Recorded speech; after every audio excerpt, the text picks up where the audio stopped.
জয় শ্রীকৃষ্ণ। রাধে রাধে। নমস্কার বন্ধুরা, সত্যানুসরণ চ্যানেলে আপনাদের সকলকে জানাই স্বাগত। আমি আশা করি আপনারা সকলে ভগবান বা ঈশ্বরের কৃপায় ভালো আছেন, সুস্থ আছেন। বন্ধুরা, আপনি যদি লাইফে কিছু শিখতে চান বা জানতে চান তাহলে চ্যানেলটি সাবস্ক্রাইব অবশ্যই করুন। সুপ্রিয় দর্শক বন্ধুরা, আপনারা যে কোনো শুক্রবার দিন হোক বা যে কোনো সোমবার দিন হোক, একবার নিজের হাতে এই একটি গাছের মূল বা শিকড় যদি ধারণ করতে পারেন তাহলে কিন্তু 7 থেকে 9 দিনের মধ্যে আপনারা নিজেরাই লক্ষ্য করবেন যে অর্থ যেখান থেকেই হোক আপনাদের কাছে কিন্তু আসবেই আসবে। আপনাদের জীবনের ছবিটাই কিন্তু কিছু দিনের মধ্যে সুনিশ্চিতভাবে বদলে যাবে যদি এই উপায় বা ক্রিয়াটি আপনারা একবার করতে পারেন। বন্ধুরা, এরই পাশাপাশি আপনাদের জীবনে অনেক প্রকার অর্থ ইনকামের বিভিন্ন সুযোগ আসবে এবং পথ খুলে যাবে। দেখুন বন্ধুরা, আমি আপনাদের একই সঙ্গে জানিয়ে দেব যে এই শিকড় যে ব্যক্তি ধারণ করবেন সেই ব্যক্তির কিন্তু জীবন থেকে ছোট বড় অনেক প্রকার বিপদ আপদ যেমন কেটে যাবে, ঠিক তেমনই বিভিন্ন কাজে সফলতা কিন্তু আপনারা অবশ্যই পাবেন। অর্থাৎ যে কাজেই আপনারা হাত দেবেন সেই কাজেই কিন্তু আপনারা সফলতা অতি অবশ্যই পাবেন। তাই এই প্রসঙ্গে বিস্তারিত জানার আগে আপনাদের বলে রাখি, আপনি যদি আমাদের চ্যানেলে নতুন হয়ে থাকেন তাহলে চ্যানেলটি অবশ্যই সাবস্ক্রাইব করুন এবং পাশে থাকা নোটিফিকেশন বেল আইকনটি ক্লিক করুন, কারণ আমি বিভিন্ন প্রকার তন্ত্রমন্ত্র, বশীকরণ, টোটকা, বাস্তু টিপস, জ্যোতিষশাস্ত্র, পুজো আরাধনা এবং ব্ল্যাক ম্যাজিক করা নিয়ে নিত্য নতুন ভিডিও আপলোড করে থাকি, যা প্রয়োগ করার মাধ্যমে আপনার জীবনে থাকা সকল প্রকার সমস্যার সমাধান করতে পারবেন। চলুন এইবার মূল আলোচনায় প্রবেশ করা যাক। তবে মূল আলোচনায় প্রবেশ করার আগে যদি আপনারা মা লক্ষ্মীর আশীর্বাদ পেতে চান তাহলে জয় মা লক্ষ্মী লিখে কমেন্ট অবশ্যই করবেন। বন্ধুরা, আমাদের হিন্দু শাস্ত্র অনুযায়ী শুক্রবার হলো মা দুর্গার উপাসনা বা পুজো আরাধনা করার দিন এবং সোমবার হলো দেবাদিদেব মহাদেবের পুজো অর্চনার দিন। আর আপনারা এই শিকড় ধারণ বছরে যে কোনো শুক্রবার দিন ধারণ করতে পারেন। আর যদি আপনারা কোনো কারণবশত শুক্রবার দিন করতে না পারেন তাহলে সেক্ষেত্রে আপনারা যে কোনো সোমবার দিন এই উপায়টি কিন্তু করতে পারেন, তাতেও কোনো সমস্যা নেই। যাই হোক বন্ধুরা, আর আজ আমি আমার এই ভিডিওর মাধ্যমে যে গাছের শিকড়টি আপনাদের ধারণ করতে বলবো সেটি কিন্তু আমাদের প্রত্যেকেরই খুবই পরিচিত এবং এই গাছটি সচরাচর প্রত্যেক জায়গাতেই দেখা যায়। গাছটি হলো নীল অপরাজিতা গাছ।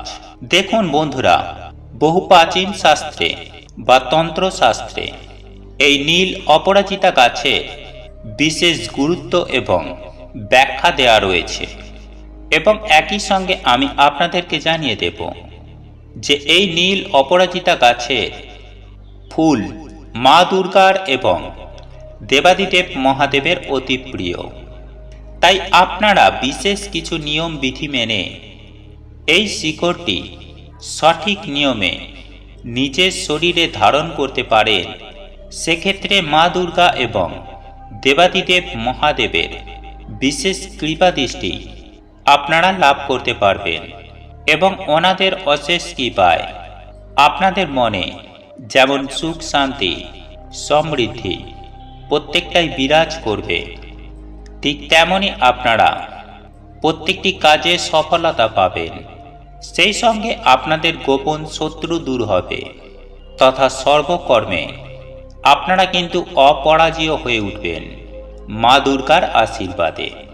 বন্ধুরা, আপনারা যদি যে কোনো সোমবার দিন অথবা শুক্রবার দিন কাউকে কিছু না জানিয়ে একটি নীল অপরাজিতা গাছের শিকড় সংগ্রহ করে নিয়ে আসবেন নিজের গৃহে।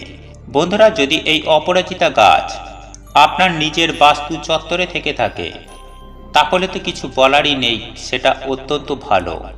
আর যদি না থেকে থাকে তাহলে একটু আপনাদেরকে কষ্ট করে এই নীল অপরাজিতা গাছের শিকড় কিন্তু সংগ্রহ করতে হবে এবং সেটি শুক্রবার দিন অথবা সোমবার দিন আপনারা নিজের গৃহে নিয়ে আসবেন এবং সন্ধ্যার সময় সন্ধ্যা আরতি করার পর সেই শিকড়টি ভালো করে গঙ্গা জল দিয়ে ধুয়ে আপনারা তাতে অল্প করে শ্বেত চন্দন মাখিয়ে দেবেন এবং মনে মনে একটি মন্ত্র উচ্চারণ করবেন। আর সেই মন্ত্রটি হল ওং নমঃ শিবায়, ওং নমঃ শিবায়, ওং নমঃ শিবায়। বন্ধুরা, এই ওং নমঃ শিবায় মন্ত্রটি আপনারা 108 বার জপ করবেন এবং সেই শিকড়টিতে এবং শ্বেত চন্দন লাগানোর পর ধূপ এবং প্রদীপ জ্বালিয়ে ওই শিকড়টির ওপর 3 বার ঘোরাবেন এবং এই মন্ত্র জপ হয়ে যাওয়ার পর আপনারা ওই শিকড়টি মহাদেবের চরণে একবার স্পর্শ করাবেন। তারপর যদি আপনার ঠাকুর ঘরে মা দুর্গার মূর্তি বা ছবি থেকে থাকে তাহলে সেক্ষেত্রে মা দুর্গার পায়ে এই নীল অপরাজিতা গাছের শিকড় নিবেদন করে দেবেন এবং 108 বার মনে ভক্তি রেখে নিষ্ঠা, ভক্তি এবং বিশ্বাসের সঙ্গে আপনারা একটি মা দুর্গার মন্ত্র উচ্চারণ করবেন। আর এই মন্ত্রটি হল ইয়া দেবী সর্বভূতেষু শক্তি রূপেণ সংস্থিতা নমস্তস্যৈ নমস্তস্যৈ নমস্তস্যৈ নমো নমঃ।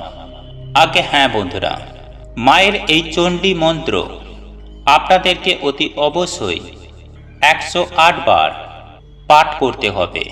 তারপর মায়ের কাছে নিজের প্রত্যেকটি মনস্কামনা জানিয়ে নিজের সুবিধা অসুবিধা অতি অবশ্যই জানাবেন। দেখবেন দেবাদিদেব মহাদেব এবং মা দুর্গার অশেষ কৃপায় আপনারা সর্বকর্মে সফলতা অবশ্যই পাবেন এবং আগত দিনগুলিতে আপনাদের জন্য অনেক কিছু উপহার নিয়ে আসবে। বন্ধুরা, তারপর এই নীল অপরাজিতা গাছের শিকড় একটি লাল শালু কাপড়ের মধ্যে মুড়ে মহিলারা বাম হাতে পরবেন এবং পুরুষেরা ডান হাতে ধারণ করবেন এবং সেই সঙ্গে আরও একটি বিষয় মাথায় রাখবেন। এই নীল অপরাজিতা গাছের শিকড় পরিধান করে কখনোই কোনো অসুচ বাড়িতে ভুলেও যাবেন না, কারণ এইরূপ জায়গায় গেলে আপনাদের কিন্তু এই শিকড়ের গুণাগুণ ধ্বংস হয়ে যাবে, আপনারা কোনো শুভ ফলই পাবেন না। অর্থাৎ এই মন্ত্রপুত শুদ্ধ করা শিকড়টি কিন্তু আপনাদের বিফল হয়ে যাবে, বলতে পারেন নষ্ট হয়ে যাবে। তাই এই বিষয়টি আপনাদের অতি অবশ্যই মাথায় রাখতে হবে। তবে হ্যাঁ বন্ধুরা, একই সঙ্গে আপনারা এই শিকড়টি পরিধান করে কোনো শ্মশান বা কবরস্থানেও যাবেন না। বন্ধুরা, আমি একথা সুনিশ্চিতভাবেই আপনাদের বলতে পারি যে যদি আপনারা মনে বিশ্বাস ও ভক্তি নিষ্ঠা সহকারে যদি এই কবচটি ধারণ করতে পারেন তাহলে 1 সপ্তাহের মধ্যেই কিন্তু আপনাদের জীবনে নানান রকম সুফল পাবেনই পাবেন এবং অর্থ যেখান থেকেই হোক আপনাদের হাতে কিন্তু আসবেই আসবে। হ্যাঁ বন্ধুরা, আপনাদের গৃহে সুখ, শান্তি, সমৃদ্ধি যেমন বিরাজ করবে, ঠিক তেমনই আপনাদের যদি গোপন শত্রু থেকে থাকে সেখান থেকেও কিন্তু আপনারা অনেকাংশেই গোপন শত্রুর হাত থেকে রক্ষা পাবেন। তবে এই কবচটি কিন্তু এই নিয়মে এইভাবে আপনাকে ধারণ করতে হবে, তবেই কিন্তু আপনারা এর সুফল পাবেন। বন্ধুরা, আপনাদের এই ভিডিওটি যদি পছন্দ হয়ে থাকে তাহলে ভিডিওটি লাইক করুন, কমেন্ট করুন এবং বন্ধুদের সাথে শেয়ার অবশ্যই করুন। মনে রাখবেন, আপনার একটি শেয়ার অনেক মানুষকে উপকৃত করতে পারে। এবং আপনি যদি নতুন হয়ে থাকেন তাহলে চ্যানেলটি অবশ্যই সাবস্ক্রাইব করবেন এবং পাশে থাকা নোটিফিকেশন বেল আইকনটি ক্লিক করবেন এইরূপ নিত্য নতুন ভিডিও সবার আগে দেখার জন্য। ঈশ্বর আপনার মঙ্গল করুক। আপনি সুস্থ থাকুন, ভালো থাকুন।